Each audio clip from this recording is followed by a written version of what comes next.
Okay, we want to welcome you, hopefully, back to the power of a story. And I get the privilege of hosting a weekly conversation entitled Timeless Leadership Principles. And we often take a word or a concept or an idea and attempt to apply it to our lives, whether you're leading a company or a group in the community or your family or even yourself. The goal is, for you to come here and to take something from this discussion and make your life better and have hopefully more impact in the lives of others. And I want to talk about a topic that we as a group often talk about. It's something that could be talked about for the rest of our lives and certainly from multiple angles, and that is humility. Someone asked me a couple of weeks ago on a training call what the single greatest thing, if I was able to identify what the single greatest thing I've ever learned. And it, without hesitation, I said humility. And for me, it was a Bible-based definition of humility, which I don't look down on other definitions of humility. It's just that was the direction that I was pointed at the time that I chose to really understand that word and understand the power of it. In 2023, I came across an article in Forbes magazine. The title of the article was "How Science Confirms How Humility Makes Us Smarter." And that was a fantastic read. I'm going to quote a couple of things from that, but you can just Google Forbes magazine with that title if you're listening, and that reference will come up. But for me, it was absolutely revelatory. And growing up in a household where that word was not discussed, growing up in friendship circles where those ideas were never entertained, it was really it was a cold drink in a dry and weary land when I come to understand what humility was and the significance of it in my life. And I think, of course, when you hear the word humility, it does mean different things to different people. And today's discussion is not necessarily me imposing what I think is the best definition, but I think we can look at it and begin to understand it and see how we can apply it immediately. I think this is a timeless principle, not just in leadership, but just in good living. And it can be distilled down in a very practical sense in the way of just staying curious and open-minded. And I had a conversation 2 days ago with a friend, and we happened to be talking about faith. And he made the comment that he said, I have been able to move myself off of areas that I thought I would never change. I actually think differently compared to 20 years ago, 10 years ago, 5 years ago. And even last year, as recent as last year, I've been able to change my mind on things that I would have thought would have been what he would call principles about the New Testament. And I thought, wow. Now, what makes this interesting is this particular person has a master's degree in divinity from Harvard. And I thought, if he could demonstrate that level of trust and humility, I felt like, wow, I really, that really opened up a whole different type of level of thinking for me. That type of curiosity, is available to all of us. And so the article opened up, going back to the article, talked about these 8 areas that you could demonstrate a humility in, and I just wanted to just briefly surface 3 of them that I think are really helpful for us to be considered on this call. But the first one would fall into the realm of the category of intellectual humility. And intellectual humility, the way the article defines it, is not only questioning your beliefs and assumptions, but also examining whether you truly understand the beliefs and assumptions of others. And I think all of us are probably similar in that when we think we have a bead on and we really understand what the truth is, it is very difficult at times to let go of those positions. And I go back to this friend who will remain anonymous, that really opened up my mind up to even in the area of, and I'm just using this is I'm a coach and consultant. I've been practicing for 13 years. I've been very fortunate in that area with leadership development, improving cultures, optimizing small teams. And that's been a big part of my life. But also, my Christian faith has been a huge part of my life. And so, just in the context of that conversation, again, hearing somebody that was so evolved intellectually be able to say, I don't think that way any longer, it really inspired me. I felt inspired by that statement. And I think it does challenge us to really think about, you know, are we courageous enough to question our own beliefs and assumptions? And I think that's what intellectual humility does. And so that's the first area. But the second one is what they called familial humility, or humility, I guess, within the family. And the gist of that particular part of the article was it would go well with all of us. And we'll start with parents, us being parents, most of us, um, to demonstrate a humility that our kids are being raised and educated in a generation, and every generation's different. We're going to be, until the end comes to an earth, it's going to be our nature to, our kids, it was so different when that conversation will always happen.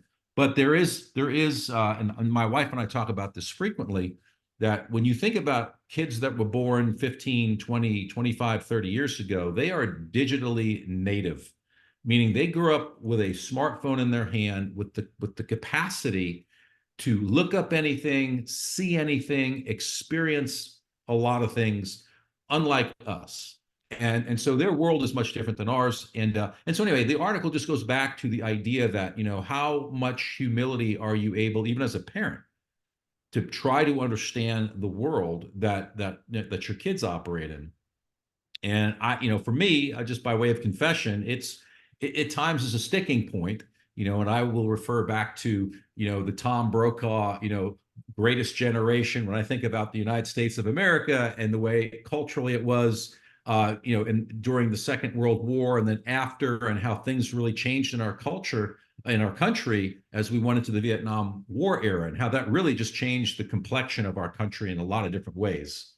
But anyway, just, a good self-assessment to yourself so far is, how would you assess yourself when navigating, conversations with your own kids in areas where you feel, I fundamentally cannot even begin to imagine aligning with what you're saying right now. It is a measure of it's of humility. And then the last one that they talk about is this humility of awe. And the best way I can share that is to describe a story that occurred in 2012 in my life. And so, starting in 2010, I've had the privilege of riding motorcycles in different parts of the country with a group of between 7 and 12 men. We all coincidentally happen to be Christian men, um, dedicated to faith, family, and our responsibilities. But we love motorcycles. And one year we were in the state of Washington, and we crossed the border into Canada, and we wound up in this beautiful little kind of a lakeside township called Osceola. And we stayed at a bed and breakfast, and the bed and breakfast was owned by a retired astronomer. And so attached to the bed and breakfast was this high-powered telescope that part of, you paying to stay at this particular facility was a trip up to the platform where, the roof opens, the scope extends, and then you sit there with your glass of red wine or whatever you're having in that evening, and the host, who is the retired astronomer, walks you through a series of points in the solar system, beginning with the moon and then culminating on the last thing that we looked at. And so it was just a really magical kind of night. Of course, it was a very high-powered telescope, so seeing things through a telescope is magical in and of itself. And he would say, he wouldn't tell you, everybody would go up to get their chance to go see what they were seeing, and then after that he would say, yeah, and that's the moon, and this blah blah blah. So the last one that we landed on was Saturn. And of course, all of us have seen pictures of Saturn in science books and on the internet. But when I saw Saturn through a telescope, I was paralyzed and motionless and captivated And it was for the first time in my life, I can honestly say I had never felt awe ever in my life. I've felt inspiration. I've been moved. I've watched my kids be born, literally. I've done a lot of great things. I've been fortunate to do a lot of wonderful things in life. My heart has been moved deeply by many things. I've never been in awe, ever, until that one moment. And the best way I can describe it was I felt like in that moment I melted down to the ground and I was just picked back up and fully restored in the same moment. It was a very unusual feeling for me for all. And that was my experience. And, I don't know if I'll ever have that again, ever in my life. I hope I could, but I don't know if that's maybe a once in a lifetime thing. But the article goes on to talk about, this, how the importance it is for people to seek out things that genuinely move them off of the day to day and the mundane, and help them to cultivate some form of awe. The closest thing I get is, looking up at the stars at night. I mean, I think this is probably, I don't know if I would consider myself a hopeless romantic, but I do really feel this, and it's never gone away. Every night I walk outside, every night I look at the stars, if the moon is out, there's something inside of me that gets really, really moved. And it just seems like that's very big and open and freeing and exciting. And, the sky for me is like the representation of hope. It's just something that does it for me beyond anything else. And it's cool. Side note, I've got this app and I would totally recommend it. There's a lot of apps right now on your smartphone, I guess probably Android too, but certainly for iPhone, where you can, open up your app and you just literally lift your phone up to the sky and it shows you everything that could be, visible, and even things that are not visible, but you can completely and quickly orient yourself to where the major stars are. And it's just fascinating. It's fascinating when you start to get a feel for the sky. You can see where planets are and how they shift and move, and so on and so forth. But anyway, that was my thing of awe. And I don't know, I didn't expect that to happen. I didn't plan that to happen. But it did happen. And so I land the airplane here, open for discussion. I'd be curious if any of you have ever experienced awe in any form. I'd love to hear from you in that way. But I think this idea of showing a deeper humility, I think, toward our kids, trying to really understand their world, and that complexity. But I think to take a step further is even within ourselves, this capacity to really question what you and I believe and assume. And then I think the ultimate step is to really examine, and try to understand what others believe and assume, because that for me is a huge, huge stretch. I just going to be very honest with you. And as much as I'd like to think I'm very humble, the idea of trying to really work hard at really understanding what other people believe is a challenge to me. It's within reach, but it's a huge challenge to me. And so anyway, I want to open it up to all of you on the concept of humility, your belief in humility, how it serves you. Maybe you've got a story about intellectual humility, about being put in a position where you had to actually change something that you felt was fundamental or core to your being and understanding. Or maybe it's something with a child that you found that absolutely is the truth and you've had a breakthrough. Or last, again, I'd love to know if anybody has experienced awe on the call. I think it's a really, really fun question to ask. And so in any particular order, please jump in. Humility and how it serves us to make us smarter. And Joel, I Yeah. remember I remember one time, um see, I served on submarines, but then I also served on a submarine tender. And a submarine tender is not a small ship. It's not a huge ship, Right. but I mean the bridge is 45 feet above the water level. I mean, so it's up there. Wow. Um and I remember one time it was uh it was very rough seas, and I went up on top of the bridge where operations specialists were, and I saw there were 2 times that something happened, 3 times actually, that something happened that put me in a position, and it's seeing waves that were crashing over the front of the ship. I mean, it was, that was 30 feet in the air. I mean, waves 30 feet in the, I mean, we go to the beach and you see 12 footers and you're just like, ah, ah.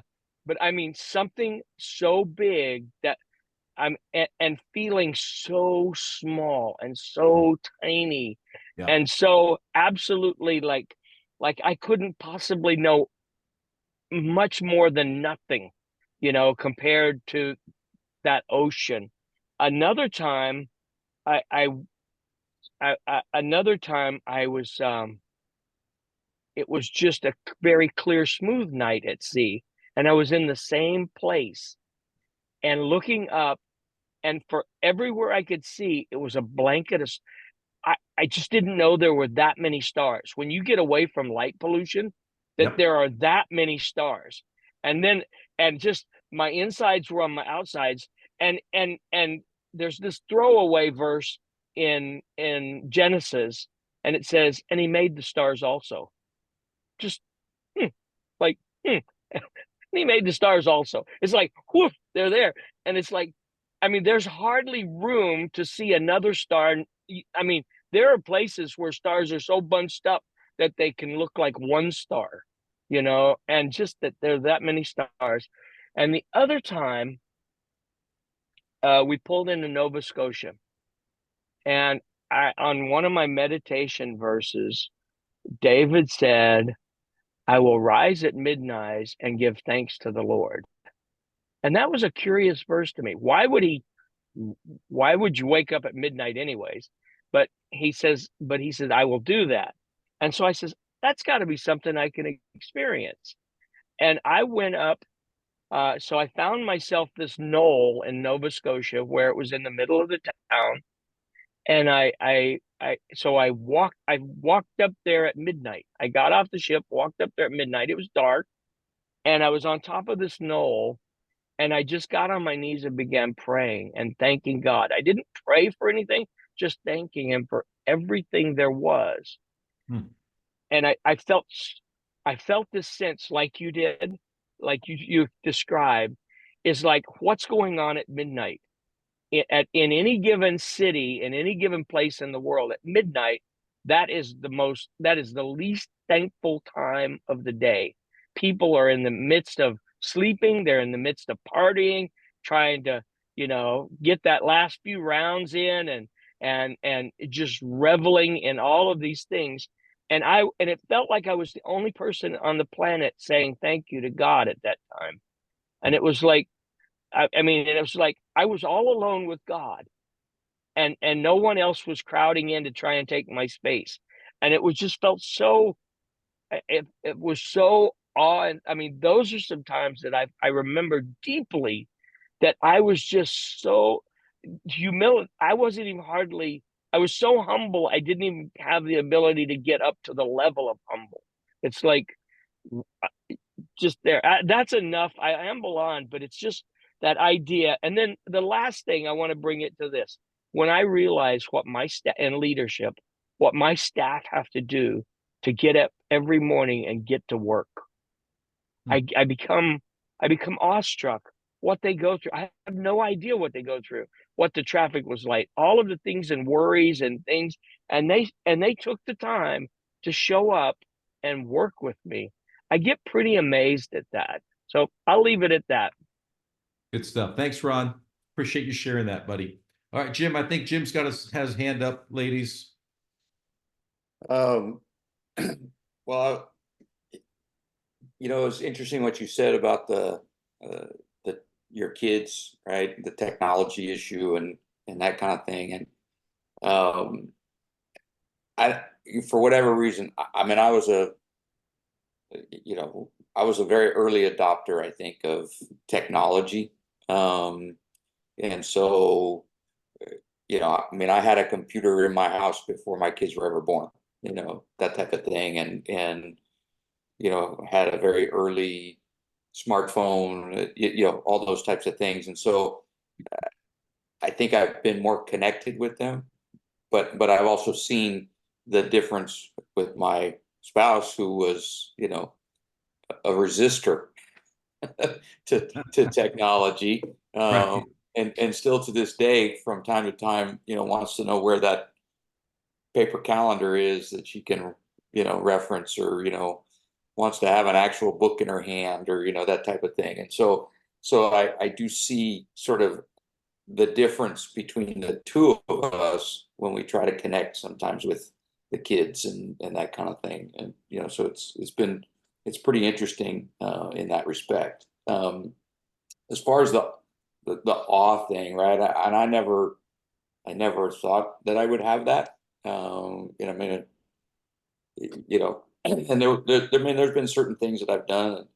I did that cross country bike ride, and I got to see some cool things, but in 22 I got to go on an executive leadership expedition in the Wind River Range in Wyoming, and eventually ended up going through a pass at about 11,000 feet.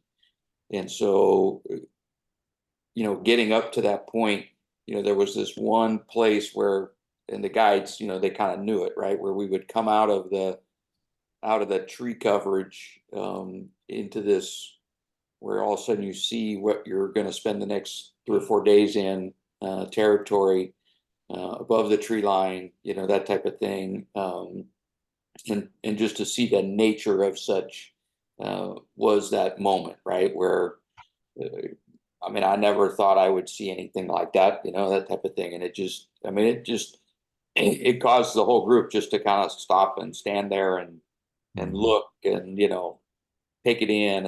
And then we spent the next, few days, just, trekking through those areas and getting up through the pass. And it is certainly a moment that, you're never going to forget. As far as the humility part, I kind of echo a little bit about what Ron says. And, yeah,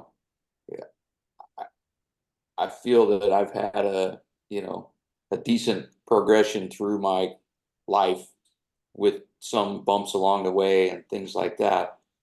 But I'm often reminded when I talk to other people, or the people that I worked with, and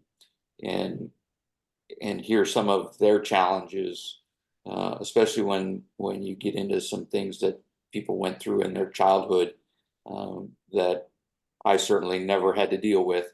Yeah. And then you have that opportunity to sort of think, well, maybe my stuff isn't so bad, and I can give those people some grace in respect to what they're dealing with now. So I'll leave it at that. Good stuff, Jim. Thank you. That's really, really good. Baya? Yeah, so thank you for this this topic. I think first it get me really to pause and to think. I think the first thing that came to me with awe, and I don't really know if it was awe, but I can really point out two situations. One was when my father died, and my mother died in 2 years. And there was there was grief, but there was a lot of turmoil also in my family. And so that's moment where you feel like everything is falling apart, and you don't feel any more backup, and it's kind of that feeling of I'm lost in the world, and especially when there's not really connection that are going well in the family. And so I got out, and I was in Marseille, I remember, and I was walking on the beach. There was nobody, and I sat and I saw the sky, and that was the beginning of the day, and I've never seen that again. I took a picture of it because I stopped, and it's like it was a stop in time. It's like the sky was described. In the middle of the sky there was kind of an angel, you know what I mean, all in white, and I will show you the picture. That was so, I stopped, and it felt like I was outside of time, and so there was two things that came for me. There was a moment of peace where the what I was hearing in my heart is everything is going to be okay. And then the other thing that came for me at that moment was like, wow, thank you. And so I don't know, but I felt like for some reason in that moment, I felt I didn't have to have the answers. Mm. I didn't have to know, but that was okay. Everything will be okay. Mm. And so I don't, maybe that's it, but I feel like for me, that was a moment outside of time. And that's what I got for, and I always remember that, because it was kind of, there was not anymore my body, there was not anymore, it was just something inside of me that was completely at peace and didn't need to have the answers. And so I don't know if it was awe or humility or both together, but that was fantastic for me. Yeah. And I will say, when we come to, I think I understand what you're saying about the humility in relationship, and also the humility in intellectual.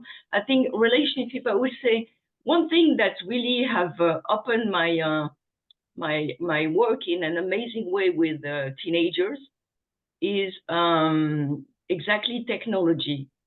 Because, and actually it helped me also with people from diverse backgrounds, because, you know, when you let people educate you on something they are passionate about, they are so much more open to what you have to tell them. And so I don't know how to say it differently, but that helped me not only with them, but that helped me a lot with people from diverse backgrounds, because it's more natural to ask questions and to try to help them educate you about what this means to them and what this means to them, or what, that makes sense. So I will see it that way. Intellectually, I think I've been very challenged reading Tim Keller, and it helped me open my mind to a lot of things, because if there's one person that I consider a bridge builder, it's this man. He's brilliant, but he will always come across with humility and with trying to understand the other person. And it really, many times it changed my mind on things that not only how I approach things, but also things that I thought was, oh yeah, that's, you know, let me think about it. I haven't thought about it. That makes sense? And get me back to a place where I question myself, and I question how I've been operating, from which perspective I've been operating. So I want to thank you for this topic, because I think it's really important for where we are today, because I really do believe that we need a lot of people that build bridges, because I don't think we're in a society where people can communicate with people that think differently, or that see life differently. It's people become scared now by people that are thinking differently, and when people are scared, they become aggressive. Yeah. Most of the time. Anyway, thank you. Thank you, Baya. And I don't know why this jumped into my mind, but I think it should be required reading that everybody read in their formative years, when they can understand it from somewhat of an intellectual perspective. But everybody should read a book on humility, everyone. And certainly our country should be leading the way in that area. It doesn't have to be theologically based, but for people to understand the power in this concept, I think we're losing a lot, because there's just too much competition and ego, and which leads to apathy and indifference and all the other, we are the worst parts of us, you know, and I think this opens the door to the best parts of us. So anyway, thank you for your contribution. Ron, I know you have your hand up. Before you go, I want to turn it over to Sarah, just to let her have her first round commentary, and then I'll promise I'll squeak you in there. Sarah, your thoughts? Oh, well, it's been really neat to hear everybody's comments, and I'm imagining the angel at the beach, you know, during such a tough time.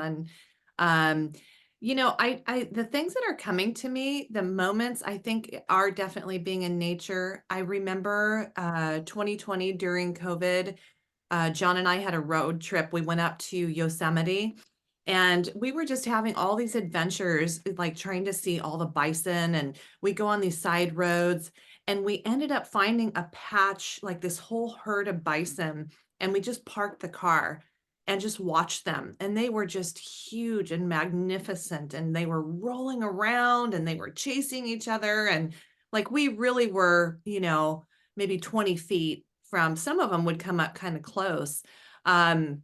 That was magnificent to me. I don't think I've had an awe moment like you expressed, Joel. That sounds amazing, but I've had those moments where I was just like a kid, you know. I remember in my old life, I played in the Monterey String Quartet, and we had a gig at the Monterey Aquarium, and that was amazing too. And kind of this beautiful dim lit aquarium. They had this jellyfish exhibit, and it was, the lighting was so beautifully done, and we got to play, you know, all this, you know, Mozart and Beethoven and Bach in this beautiful, beautiful surrounding area.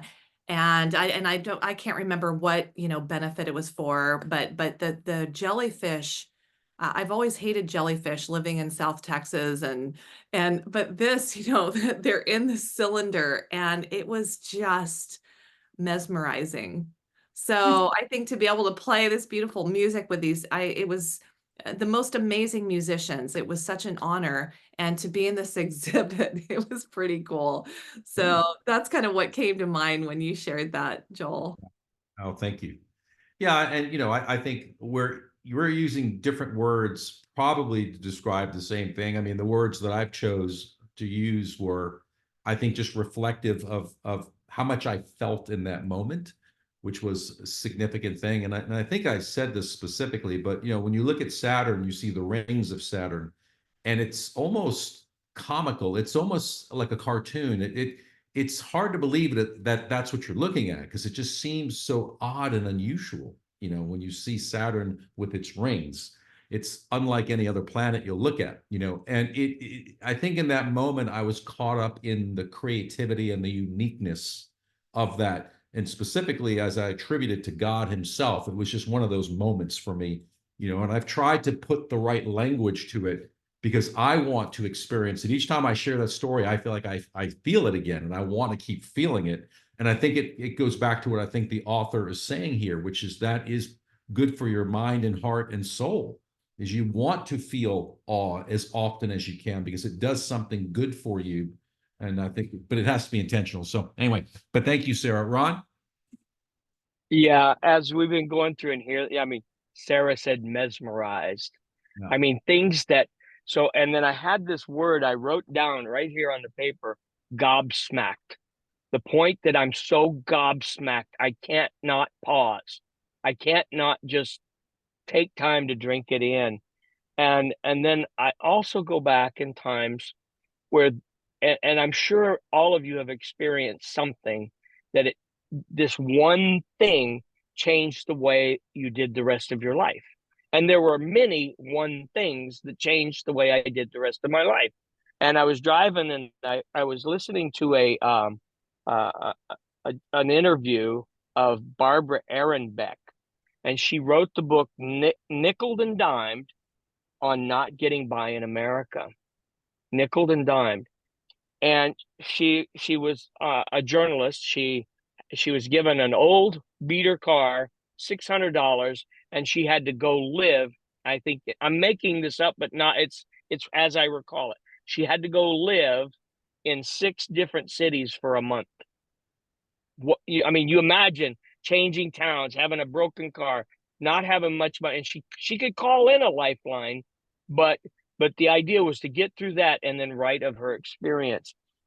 And she talked about what that was like, and she said one of the most pivotal things. And at that time, I was like, poor people just need to work harder, do this and that, and that. And she said, poor people aren't lazy. she said, and she was going about that how not lazy people are, even with, though they don't have money and events. She said, I was so amazed at how hard people have to work to go absolutely nowhere. Hmm. She was like, things that we would do casually on the way in between appointments, it would take someone without means to achieve that. It would take them all day. Then they'd still have to come home, fix dinner for their kids, and do the laundry, tuck them in, all to do it again the next day. And it changed my empathy, my compassion, my absolute appreciation for people in their world at their time, with their level of capacity to live in their world at their time. I mean, and so these are the things that work. I mean, and I go back in my life, and I road mapped it. There were pivotal times where one thing changed the way I did the rest of my life, and appreciating the people that are not the executives. I mean, that the executives could experience that, or at least have an appreciation, a humility that they don't know what that's like to live at the bottom rungs of their company and survive, and appreciate that their labors are what puts their car in their driveway and their food in their refrigerator, and gives them the ability to take these executive retreats and things like that. That's all earned off the backs of people like that.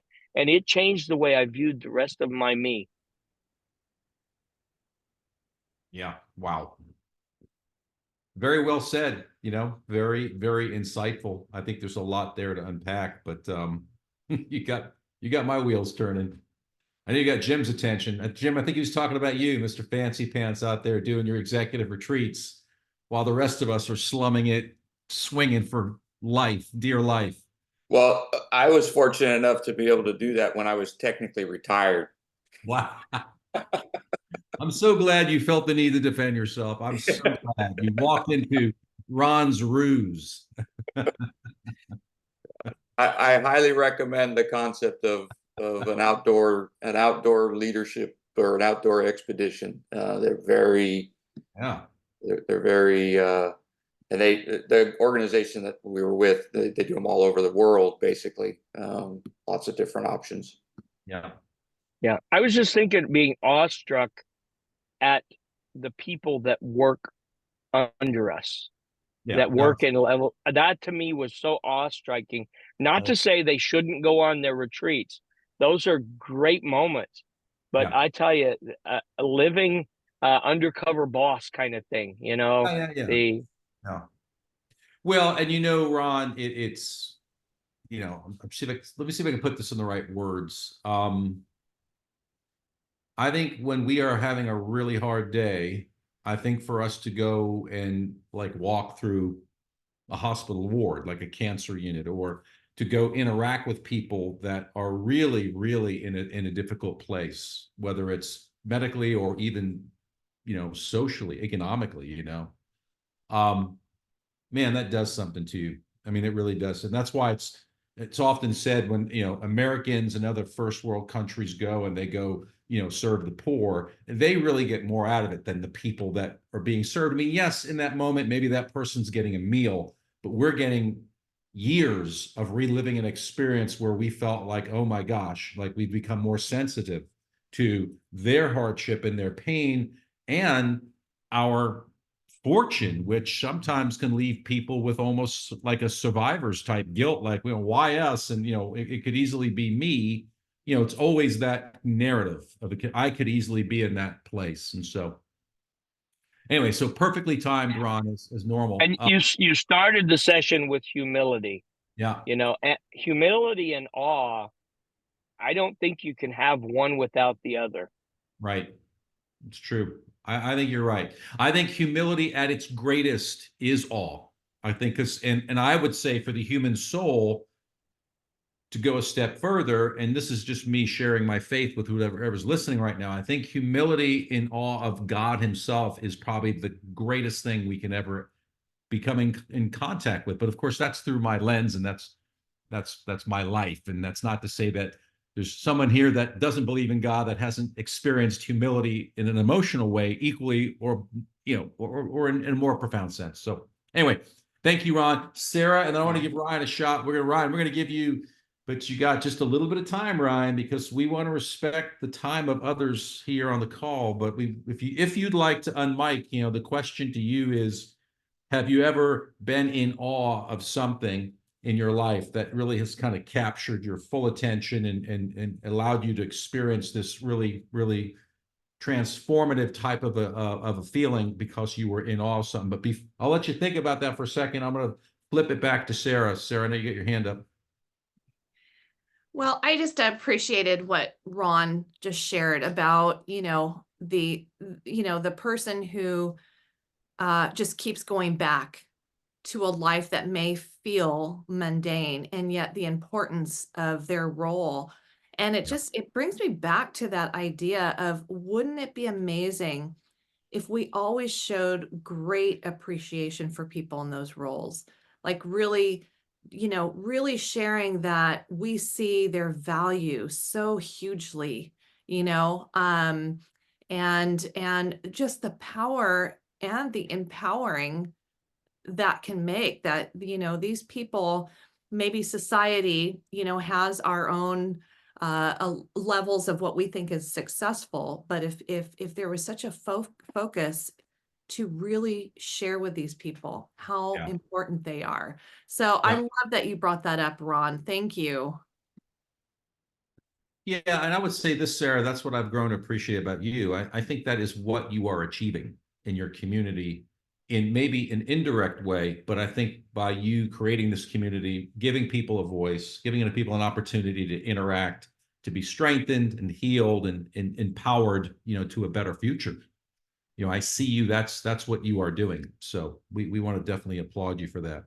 Okay, Ryan, here's the deal. If you cannot do this in 2 minutes, what's going to happen is the screen's just going to go blank. And don't be offended, but that means the time is up. So don't be offended if that happens to you. But if it goes blank, that means you've gone too long. So can you share in 2 minutes, Ryan, a moment where you were just in awe in your life? I'll make it short and sweet. So right before last week, the week before I got COVID again, I took a trip up to New York, and most of you know I'm born and raised in New York, about an hour north of the city. Both my parents are from the city, and my dad commuted back and forth to the city for work before he retired 10 years ago now. So while in New York, we went to the 9/11 memorial. It was not my first time there. However, I think it was my first time there, though, having now been a law enforcement officer. So walking around and hearing a lot of the recordings and things like that. And one thing that really put me in awe was the 9/11 Museum has the recordings of all the radio transmissions, interviews with first responders and stuff like that. And one of the ones that really hit home for me was this Port Authority police officer woman. She was transported to a hospital, and they said, "You guys got to come out here because we have more people coming." And the response was that there's nobody coming.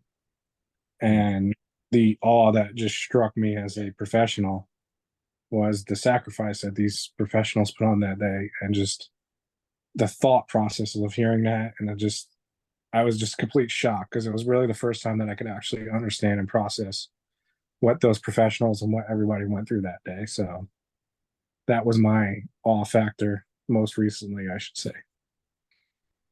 Man, well, first of all, you get an A++ for content delivery, managing your time. No, Ryan, that was obviously I felt what you were saying, and I actually have one of my closest friends is a firefighter who was there that day, and he's been sick. His lungs were damaged that day, as a lot of them were from what they had inhaled that day. But I've been wanting to get back, and I would say that to this day, when I see images of the towers being hit, it is so vastly emotional. I feel so attacked. And I've often thought, because I'm a New Yorker, and I was born in Queens Hospital, which is probably, I don't know, maybe 6 or 7 miles at the most from maybe less from Manhattan. But what you share is a very, very personal thing for me. And I don't have the right words for that probably, and certainly as we land the airplane in this call, but thank you for sharing that, because it did really deeply move me. And that's something that I'd like to share. And it's funny, I've been back to New York. I was just there a couple of months ago. I've been probably in New York, and I'm in Atlanta now. I've probably been in New York, I don't know, 6 or 7 times over the last year and a half. And I've not even thought about going to this memorial. So thank you for planting that seed. I am going to go, and I'm going to thank you for reminding me of that, because I think it's something that I really want to experience. So anyway, we're going to land the airplane on that. Thanks for joining us. We'll see you next time.